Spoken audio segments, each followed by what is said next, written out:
Hey guys, it's Mike McErlane with another episode of Workout 101 on WorkoutTrainer.com. Today we're going to be covering a lower back movement. Probably some of you guys are familiar with doing it. It's called a good morning. Now, a lot of different people I see doing these exercises, they do it to where they're going to hurt themselves, they're going to hurt their back. So I'm going to cover a couple techniques, show you how to do the exercise, come back and explain some of the benefits as to what you guys can expect and how to do them. So let's get it done. Good mornings. Now, usually you would want to be outside of the rack, but because this particular setup does not have the hooks or the clamps or the little racks here on the outside, we're going to do them inside the rack, and I'm going to face away and so I can actually talk to you guys. So good morning.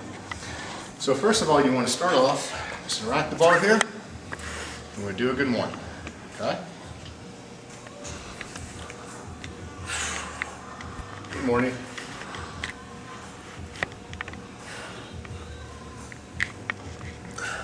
And rack it. Just a few reps. Now there's a couple things that I'm going to review with you guys that you have to be aware so that you don't hurt your back, you don't injure yourself. First things first, don't try and execute a lot of weight when you're doing a good morning. The lower back is primarily made up of, you're bending around the hip.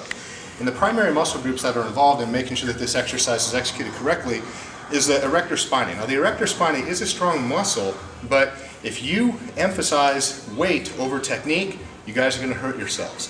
So first things first, bar placement is one of those things that you have to be aware of where to position the bar when you do a good morning. Obviously you don't want it too high up on the neck. That can cause injury because the bar can roll forward. Up on your neck you can lose control, fall over, bad things can happen. So as you step underneath the bar here, unlike a barbell squat, a lunge, or any other type of back movement where you're going to be putting the bar on your back, you want this to be placed a little bit lower, almost to where like you have a power lifter position of the bar, which means the bar is going to rotate just a little bit lower on your traps, and you're mainly going to be shifted your hips forward and back to where the bar rests just right across the lower traps. Now, for this particular movement, you do want to get a wide stance. The reason why is so that you can maintain balance throughout the entire range of motion of the exercise.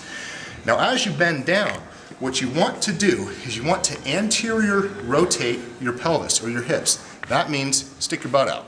So as you go down, you want to stick your hips out and lower about the back, not the waist, lower about the back. Come down to a position to where you feel it in your back and you come right back up. Okay?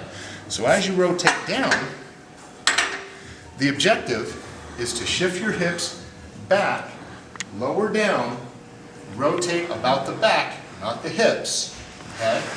And as you come back here, the back is still flat. It's not hunched forward. It's flat.